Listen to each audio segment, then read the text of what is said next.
Hello po sa inyong lahat. Isang magandang umaga po sa inyong lahat. Ngayon po ay 14 ng Mayo, 2026 anyo, at ang oras po ngayon dito sa Los Angeles, California ay alas 6:36 ng umaga. Araw po ngayon ng Huwebes. At nais ko po mag-vlog mga kababayan, mga minamahal, patungkol po dito sa putukan sa Senado. Ang title ko po ngayon ay Putukan sa Senado, Stage lang pala para patalsikin o patakasin si Bato, para maka-escape si Bato. Ayan po Iyan po ang tatalakayin natin ngayon. Pero kahapon hindi ko masyadong pinansin yung yung putukan, pero ang napansin ko na ron, hindi naman nakakatakot kako dahil yung putok hindi naman nagsasagutan. Opo. Kasi kung encounter talaga yan, iuubos yung isang magazine eh. At iba ang tunog ng isa. Hindi naman parehas na Hindi naman ang encounter po, hindi parehas ang sound yan. Nagsasagutan po yan. Kung marami, ay iisa lang daw ang pumasok eh. Kaya stage lang yan eh. Oo, baka poor guy lang yan. Hindi papasok ang isang tao. How can a lone man enter a strong man's house to attack? Hindi po pwede. Nasa Biblia po yan eh. Yung strong man, hindi mo pwedeng pasukan ang bahay niyan na mag-isa ka lang o stage lang yan. Drama lang, hindi totoo, pampelikula. Hindi ba? Pampelikula. Hopeless na talaga ito si Cayetano. Nagaya na rin ito kay Duterte kung umakto with impunity. Yan na po ang tatalakayin ko ngayon. Medyo habang dinidiscuss ko ay dadalhin ko dyan na hopeless na ito si Cayetano. Kasi nga ngayong umaga, pagbukas ko ay confirm na eh. Wala na si Bato eh. Doon sa, pero kagabi, wala pang nagko-confirm. Ay ngayon, confirm na eh. Wala na si Bato sa Senado. Ay putris, ay kinuha nila ang kustodiya po eh. Hindi ba? Kung nag-apply sila ng custody, ay pananagutan nila yan. Hindi ba? Kaya hopeless na talaga ito si Cayetano. Hindi ba? At ngayon, ang narinig ko ngayon, nakakabwisit. Ang sinasabi ni Cayetano, wala daw arrest order. Ay bakit pala kukunin niya ang kustodiya? Hindi ba? Kung halimbawa man naaatin ng meeting o ng session hall, dapat sabihin niya, hintayin nyo muna na matapos ang session bago nyo hulihin. Dalhin nyo na yan. Dapat ganon. Pero yung kukunin niya ang custody, tapos sasabihin niya ngayon na wala daw arrest warrant. At niluluko lang po ni Cayetano ang mga tao. Kung magsalita, kung magsinungaling, parang baliwala. Ganun kay Marcolita. Wala nang emosyon. Kasi normal na sa kanila eh, kung magsinungaling sila eh. Wala daw. Ay kung marinig ka po ng international community, kung marinig ka ng mga members ng ICC, ay baka marami po ang pwedeng mangyari dyan. Yung mga OFW natin, yung mga kapitan ng barko natin, baka sisilanan sila kung ganyan ka. Cayetano, hindi mo ino-honor ang order ng ICC na kung tawagin nyo ay foreign court. Ayan po tinitwist nila eh. Kahapon ang dami kong isinulat doon sa YouTube. Hindi po foreign court yan, international court po yan. At wala silang bansa doon lang sila sa dahig. Yun ang pinili nila. Oh. Hindi po puring court yan. Ang puring court, yung halimbawa, yung korte ng Amerika, yung Supreme Court, ganyan. Yan ang puring court. Pero, iba po ang foreign land at saka puring court. Pinaghahalo-halo na nga nila eh. Nililito nila ang tao. International court po yan dahil nagko-contribute ang bansa sa buong daigdig. Ilan ba ang bansa sa buong daigdig? Nasa 200 plus. Ay yung nagko-contribute yan, halos aabot na ata ng 200 na countries. Ay kung may mga OFW doon, hindi nyo ino-honor ang kwan nila, ang kino-contribute nila, ay baka tataasan din ang interest ng pagkakautang natin. Hindi ba? Ganun lang po yan eh. Kasi nga, hindi nyo ginagalang eh. Si Cayetano, hindi ginagalang yung court order o yung court decision, samantalang naandun sa konstitusyon natin yan. Sa Republic Act natin, na ratipikado po ng tao yan. Ratified. Bakit sasabihin ni Cayetano na wala daw order? Wala daw court order? Ay yan po eh. Nililito ang mga tao at yan nga ang i-discuss ko. Nagsisinungaling at yung pagsisinungaling niya ay parang bali wala lang sa kanya. Parang si Marcolita. Ano? At delikado po yung mga ganyan mga tao. Mga kababayan, mga minamahal. Delikado po yan kasi ginagamit nila ang karunungan nila. Yan si Marcolita, kwan yan eh. Iglesia ni Cristo pala yan eh. Ginagamit yung pagkaintindi niya sa Biblia, ginagamit niya sa personal interest. Nasa Biblia naman yan. Sa mga huling araw,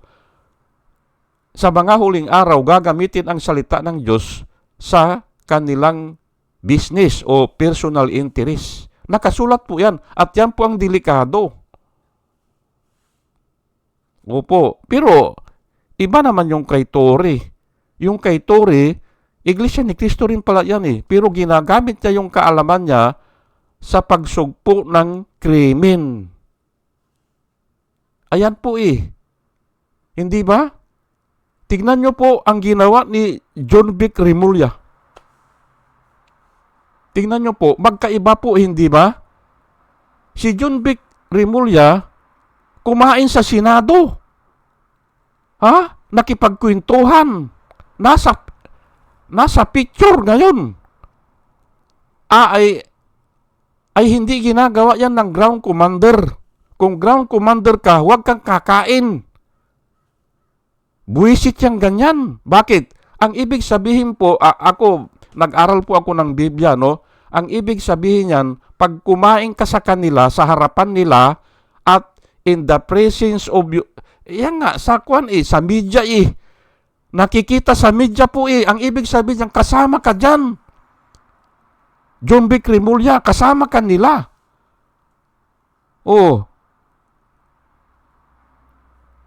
Kaya nga, ang layo ng may aral ng Diyos sa walang aral. Malayo yan. Hindi niya siguro alam yan na sa Middle Eastern, kahit na dyan sa atin, pag kumakain ka, ang ibig sabihin niyang, kaibigan mo yan. Anong ginawa ni John Vic Remulla, hindi ba? Umupo, hindi ba? Humilira doon sa mga hudas, hindi ba? Umiinom ng tubig at may kinakain pa ata eh. Ay anong ibig sabihin yan? Hindi ba? Walang kwenta ang posisyon mo. Ang ibig sabihin yan. At saka hindi ka pupunta ron para proteksyonan ang mga senador. Hindi. Kasi may mga bodyguard yan eh. Doble-doble ang bodyguard yan eh. May usaan yan. Hindi. Ang trabaho mo ay mag-implement ng mga court order. Kasi nasa executive ka eh.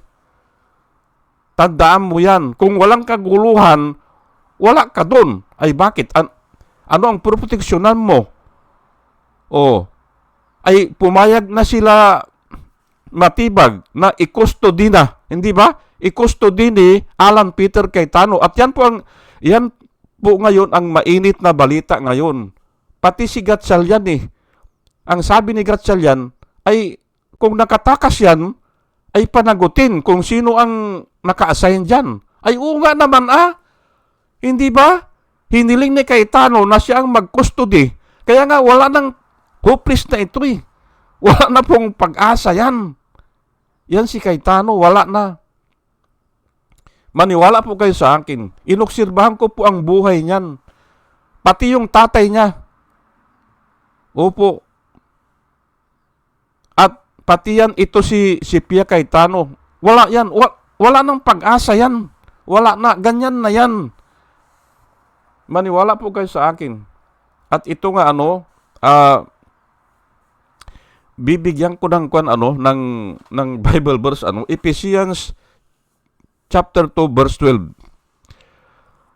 That in that time you were without Christ, being aliens from the commonwealth of Israel and strangers from the covenant of promise, having no hope. Ayan po, having no hope and without God in the world.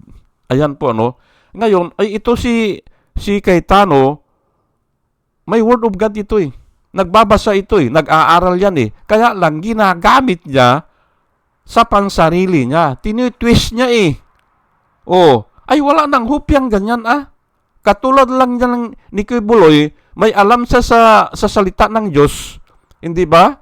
May alam siya at malamang pati si Duterte na impart niya. Kaya nga sinabi ni Duterte na who is this stupid God May mga alam sila yan. Kaya lang tinitwist nila. At wala na mga hope yang ganyan. Wala na. Wala na. Kasi nga, ginagamit nila ang salita ng Diyos sa walang kwentang bagay. Hindi ba? Pansinin niyo po ito si Marcolita, si Alan Peter Cayetano. Ginagamit ang salita ng Diyos pero tinitwist nila. Kaya nga without hope na yan and without God. O kaya may Diyos sila pero hindi naman nila inuunor Hindi ba? Hindi nila inuunor. Delikado po ang salita ng Panginoon kasi nga pwede nilang gamitin either way Pang-exploit ng mga tao. Ayan po, ini-exploit nila ang mga tao. Kunyari, sila ang magaling, sila ang may alam, at sila ang may katuwiran. Pero ini-exploit nila kasi marami pong salita yan na may salita na